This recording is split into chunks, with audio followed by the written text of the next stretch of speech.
انہوں نے وہ انٹرویو کیا تھا ڈان انگلش کے لیے، تو انہوں نے مشرف سے ایک کوشچن، انہوں نے کہا یہ تو بتائیں کہ کیونکہ جو ہم نے اگر آپ کی مثال انہوں نے کہا سامنے رکھے ہیں تو آپ نے نواز شریف کو نکالا قومی مفاد میں، یہ کہا آپ نے دعویٰ کیا، اور نواز شریف نے آپ کو نکالا قومی مفاد میں، تو پھر قومی مفاد کیا ہے اور اس کا فیصلہ کون کرے گا کہ نیشنل انٹرسٹ کیا ہے؟ تو ہم نے اپنے ہر مخالف کو غدار ڈکلیئر کیا۔ آپ شروع سے آپ تاریخ اٹھا کے دیکھ لیں کہ آپ کے غداروں کی فہرست اٹھا کے دیکھ لیں، آپ کو اندازہ ہو جائے گا۔ جو آپ کا مخالف زیادہ طاقتور ہوا اس کو آپ نے ڈکلیئر کر دیا۔ خیر آج بھی آپ دیکھ لیں کہ پاکستان کے جتنے مقبول لیڈرز ہیں ان پر ذبح بندی ہے، نہ یہ اس کے بارے میں ان کے بارے میں کوئی خبر دے سکتے ہیں، نہ یہ عمران خان کے حوالے سے ایک خاص اس کے سے زیادہ نہیں جا سکتے۔ ریڈ لائن ہے، آپ مہرنگ بلوچ کے بارے میں زیادہ گفتگو نہیں کر سکتے، آپ منظور پشتین کے بارے میں زیادہ گفتگو نہیں کر سکتے۔ تو ہمارے یہاں مشروط کر دیا گیا مقبولیت کو قبولیت سے، کہ جی آپ جتنے بھی مقبول ہیں لیکن آپ قبول نہیں ہیں۔ تو پھر اب قومی یکجہتی کون لائے گا؟ جب آپ نے مقبولیت کو ہی مشروط کر دیا تو پھر آپ کیسا پولیٹیکل آرڈر، کیسا ڈیموکریٹک آرڈر لے کر آئیں گے؟ لوگوں نے تو 1954 میں بھی اپنا ووٹ دیا، انہوں نے ایوب خان کے خلاف بھی ووٹ دیا جسے تسلیم نہیں کیا گیا، انہوں نے 1971 میں بھی 70 میں بھی ووٹ دیا، اور اس کے بعد کے آپ الیکشنز اٹھاتے چلے جائیں۔ ابھی 77 کی مثال دی مظفر اعجاز نے، تو 77 میں تحریک چلی، اور مجھے یاد ہے کہ مولانا شاہ احمد نورانی سے میں نے ایک وقت انٹرویو کیا تھا، تو مولانا سے میں نے پوچھا تو انہوں نے کہا حقیقت یہ ہے کہ پی این اے الیکشن ہار گئی تھی، لیکن ہمارا جو الیکشن کیمپین کے بعد جو اجلاس ہوتا ہے، ہم نے انالیسس کیا تو ہم نے کہا ہم بڑی تعداد میں جیتیں گے، لیکن یہ بات ہمیں تسلیم کرنی چاہیے کہ رورل ایریاز میں ذوالفقار علی بھٹو کی مقبولیت جو ہے وہ اپنی جگہ برقرار ہے۔ تو ہماری ایک تگڑی اپوزیشن آئے گی۔ بھٹو صاحب سے غلطی یہ ہوئی، جس طرح ہوتا ہے کہ more loyal then the king بھی ہوتا ہے، پھر ایک فیوڈل مائنڈ سیٹ بھی ہوتا ہے، انہیں کوئی ضرورت نہیں تھی اپنے آپ کو بلا مقابلہ منتخب کرانے کی، یا جتوئی صاحب کو ان کو غیر ضروری، تو بیسکلی 39 سیٹس کا ڈسپیوٹ تھا۔ اچھا اس وقت بھی یہ طے ہوا جب مذاکرات شروع ہوئے، تو اب اس وقت کی لیڈرشپ کی پولیٹیکل میچورٹی کا آپ اندازہ کریں کہ ایک وقت ایسا آیا کہ جنرل ضیاء الحق نے آ کے پی این اے اور بھٹو صاحب کے درمیان مذاکرات ہو رہے تھے، تو انہوں نے آ کے کہا کہ میں کچھ بلوچستان کے بارے میں آپ کو اور حیدرآباد ٹرائبل کے بارے میں آپ کو بریفنگ دینا چاہتا ہوں۔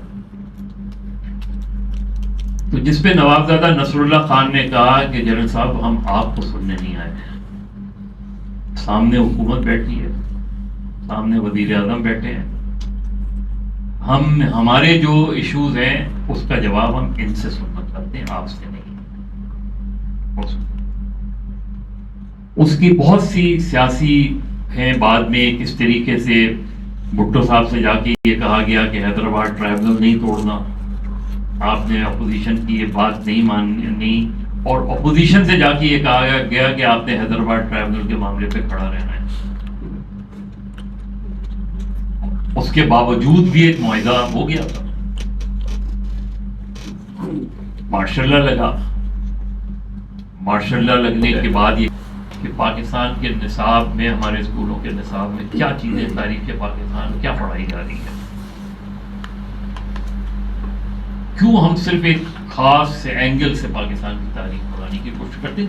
جو تاریخ ہے وہ تاریخ تو اپنی جگہ، کیا آپ اس حقائق سے، اس حقیقت سے انکار کر سکتے ہیں کہ 1954 میں کیا رزلٹس آئے تھے، اس کے بعد ماشاءاللہ آپ ذرا کسی بھی ایک کتاب میں، نصابی کتاب میں دکھا دیں کہ ماشاءاللہ کی خرابی بتائی گئی.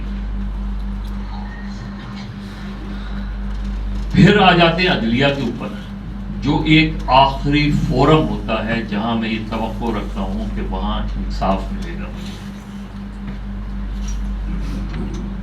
تو اس کے بارے میں اگر ابھی مظفر نے حبیب جالب کے چیئرمین، تو حبیب جالب پہ تھا، یہ منصف خود ہی قیدی ہیں، ہمیں انصاف کیا دیں گے، لکھا ہے ان کے چہروں پہ جو ہم کو فیصلہ دیں گے. تو اگر یہ کانسیپٹ ڈیولپ ہو جائے تو پھر آپ قومی یکجہتی کیسے قائم کر سکتے ہیں؟ جب آپ قوم ہی نہ بنا پائے تو قومی یکجہتی کیسے آئے گی؟ اور اس میں کہاں غلطی ہوئی؟ کیا ہم سے یہ غلطی ہوئی کیونکہ 1940 کی قرارداد میں تو فیڈریٹنگ یونٹس کی بات ہوئی تھی کہ صوبوں نے ملک بنایا. پھر ہمیں کل یہ تھیوری دی گئی کہ چونکہ جو ہے وہ وسائل کی تقسیم پہ تھیوری یہ دی گئی کہ چونکہ وسائل جو ہے منصفانہ طور پہ تقسیم ہونے چاہیے، اکثریت کی بنیاد پہ تقسیم نہیں ہونے چاہیے. اور ہم سوچیں تو ہمیں پتہ چلتا ہے کہ اس کی ایک بڑی وجہ مشرقی پاکستان، کیونکہ اگر اکثریت کی بنیاد پہ وسائل کی تقسیم ہوتی تو مشرقی پاکستان کو اس کا جائزہ اپنے ہوگا. جب مشرقی پاکستان الگ ہو گیا تو یہ تھیوری بدل گئی. اب یہ کہا جا رہا ہے کہ اکثریت کی بنیاد پہ وسائل کی تقسیم. اس وقت آپ نے 1 یونٹ بنا کے بظاہر یہ کہا کہ 1 یونٹ کی بنا پہ ہم قومی یکجہتی قائم کر رہے ہیں، اور آج 1 یونٹس کے بجائے آپ کئی یونٹس بنانا چاہتے ہیں.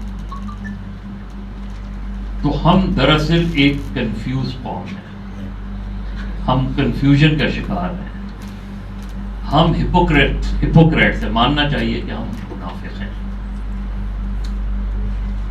اور ہم نے اپنی پالیسیاں منافقت کی بنیاد پر قائم کی. ہم نے عام آدمی کی سطح پر جا کر کبھی سوچا ہی نہیں. کالمہ نے یہ موقع دیا اور ابھی انہوں نے بتایا کہ 180 ڈگری کے فاصلے پر ہیں، تو میں وہیں سے بات شروع کرتا ہوں. پورے پاکستان میں کراچی پریس کلب واحد مقام ہے جہاں پر قومی یکجہتی یا باہمی یکجہتی کا بہترین مظاہرہ برسہ برس سے کیا جا رہا ہے. اگر مظہر عباس کو میں نے کبھی ووٹ نہیں دیا اور انہوں نے کبھی میرے کینڈیڈیٹ کو ووٹ نہیں دیا تو اس کا مطلب یہ نہیں ہے کہ ہمارے درمیان گفتگو نہیں، ہمارے درمیان رابطے نہیں، ہمارے درمیان بات چیت نہیں. ابھی ہم اسی کا ذکر کر رہے تھے کہ کرکٹ میچ ہماری کراچی پریس کلب کی ٹیم نے لاہور جا کے کھیلا اور لاہور سے ٹرافی جیت کر لائے، باوجود امپائروں کی بے ایمانی کی. امپائر تو پاکستان میں ہر جگہ غلط انگلی اٹھاتا ہے، وہاں پر بھی امپائروں نے کوشش کی تھی. تو یہ تو میں ایک بات یہ بتا رہا ہوں کہ وہ اور مظہر عباس کو ہم کہتے ہیں کہ کراچی پریس کلب ان کا پہلا گھر ہے، دوسرا نہیں. یہ انہوں نے ابھی کچھ دن پہلے لکھا بھی ہے اس کے بعد.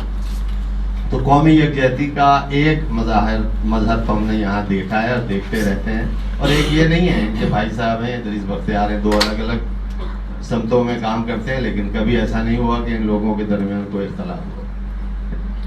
دوسری اور اب بات یہ ہے کہ قومی یکجہتی اس کا فقدان کا ذکر کیا گیا ہے. تو قومی یکجہتی کا فقدان جو ہے وہ میرے خیال میں ہے بھی اور نہیں بھی.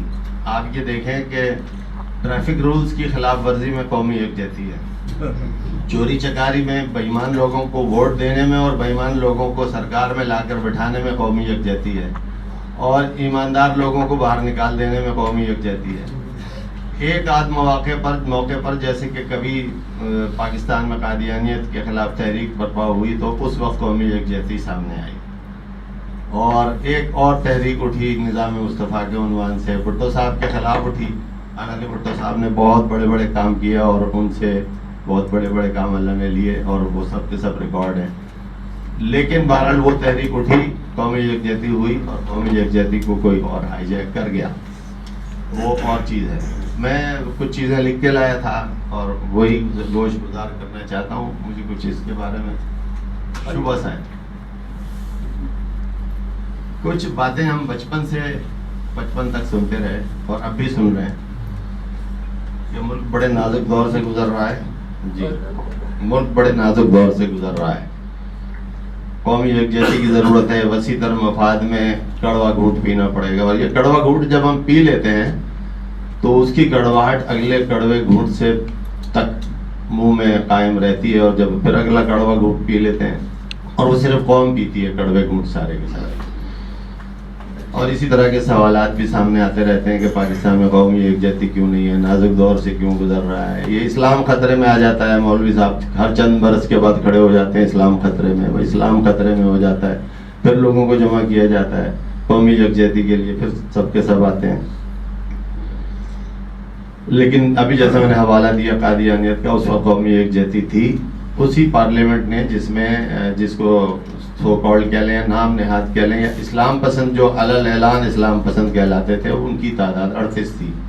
لیکن اسی قومی اسمبلی نے اجتماعی طور پر متفقہ طور پر دستور دیا. اسی قومی اسمبلی نے متفقہ طور پر ایک فیصلہ کر کے دیا, قوم کو یکسوئی دی.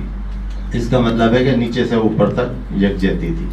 نہ بھٹو صاحب کوئی مقطع چوقطع مولوی تھے, نہ ان کے ارد گرد لوگ تھے, بلکہ وہ مسئلہ حل کر کے قوم کو ایک پلیٹ فارم پر لا کر متحد اور متفق رکھنا چاہتے تھے. اب اس مرض کی تشخیص کے لیے میں نے کچھ چیزیں نوٹ کی ہیں کہ کیا پاکستان پنجاب نے بنایا تھا, اردو بولنے والوں نے بنایا تھا, سرحد و بلوچستان نے بنایا تھا, یا کسی زبان کی بنیاد پر یا کسی علاقے کی بنیاد پر بنا تھا. اس کا سیدھا جواب ہے قوم نے بنایا تھا. اور قوم مسلمان قوم, مسلمان بھی ایسے کہ شیعہ سنی دیوبندی بریلوی اہل حدیث کوئی بھی ان سے الگ نہیں تھا, اکثریت تھی, اور جو نہیں کر سکتے تھے وہ بھی ہم نوا تھے. تو اس کا مطلب یہ ہے کہ یہاں سے بات شروع ہوتی ہے کہ قیام پاکستان کے پیچھے اور اس قومی یکجہتی کے پیچھے قوم تھی, اور قوم تھی مسلمان. اچھا, میں اپنے تجربے کی بنیاد پر بھی اور تاریخ بھی موجود ہے کہ اگر نظریات کی بنیاد پر بات کی جائے, ان کا شکر گزار ہوں. انہوں نے مجھے اس قابل سمجھا کہ بس میں مکالمہ میں آ کے آپ سے مکالمہ کیا جائے. اصل میں جس طرف مظفر نے اشارہ کیا, ہماری بنیادی خامی ہی یہ رہی کہ ہم نے مکالمہ ختم کر دیا. اور مکالمہ عام طور پہ تعلیمی اداروں میں پروان چڑھتا ہے, اور ہم نے تعلیمی اداروں سے کریٹیکل تھنکنگ کو ختم کر دیا. اور یہ کوئی آج کی بات نہیں, بہت پہلے کی بات ہے.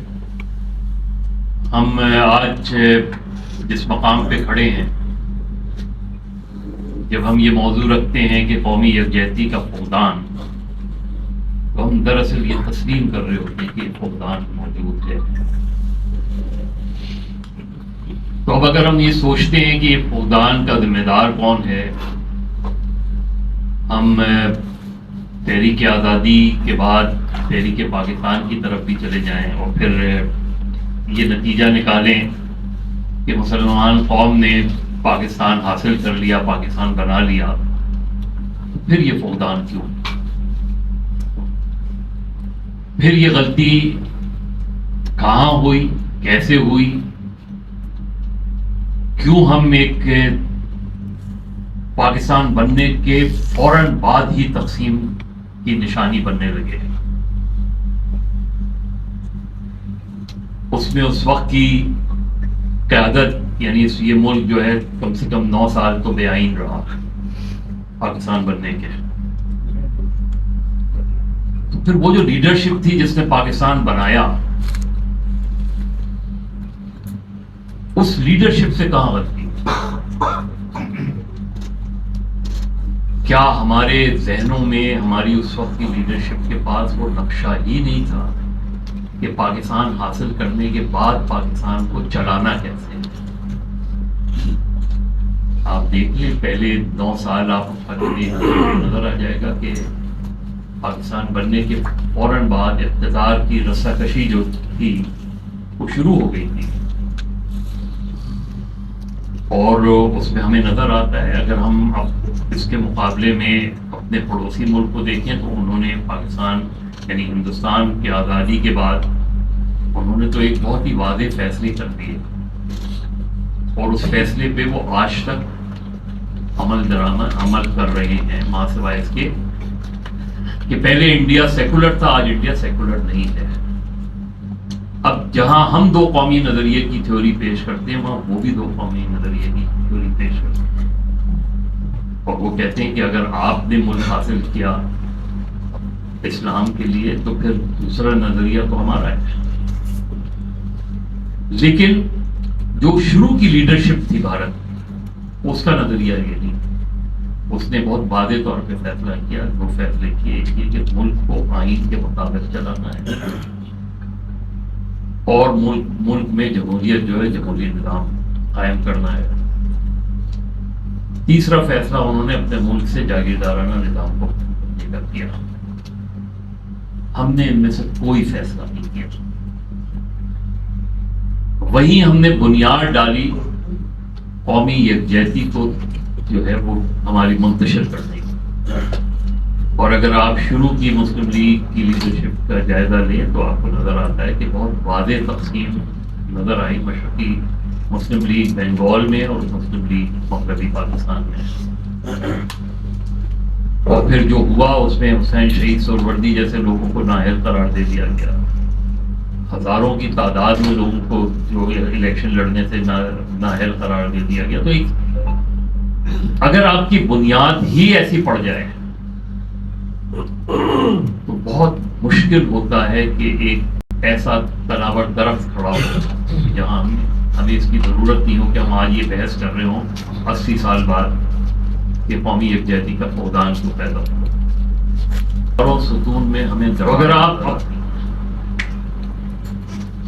اور جس میں سب سے اہم، جیسے میرا مظفر کا اس شعبے سے تعلق ہے، ہم اس کو ریاست کا چوتھا ستون کہتے ہیں، اس کا حال دیکھ لیں آپ، عدلیہ کا حال دیکھ لیں آپ کی جو سول اور ملٹری بیوروکریسی ہے اس کا حال دیکھ لیں، تو پھر ہم کیسے قوم تشکیل پا سکتے ہیں جب ہم نے اپنے ریاست کے چاروں ستون کو پہلے دن سے اس میں دراڑیں ڈالنی شروع کر دیں۔ جس طرح مظفر نے کہا کہ بنگالی 1971 میں الگ نہیں ہوئے تھے،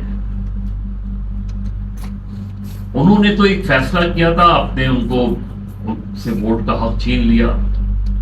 انہوں نے 54 میں جو ہے وہ جس طرح ہم کہتے ہیں کہ بائیں اور دائیں بازو کی جو تھی، وہاں بائیں بازو کے لوگ زیادہ مضبوط تھے مشرقی پاکستان میں، تو اگر بائیں بازو کے لوگ مضبوط تھے اور 1954 میں الیکشن میں انہوں نے جگتو فرنٹ کو ووٹ دیا اور مسلم لیگ کا وہاں صفایا کر دیا،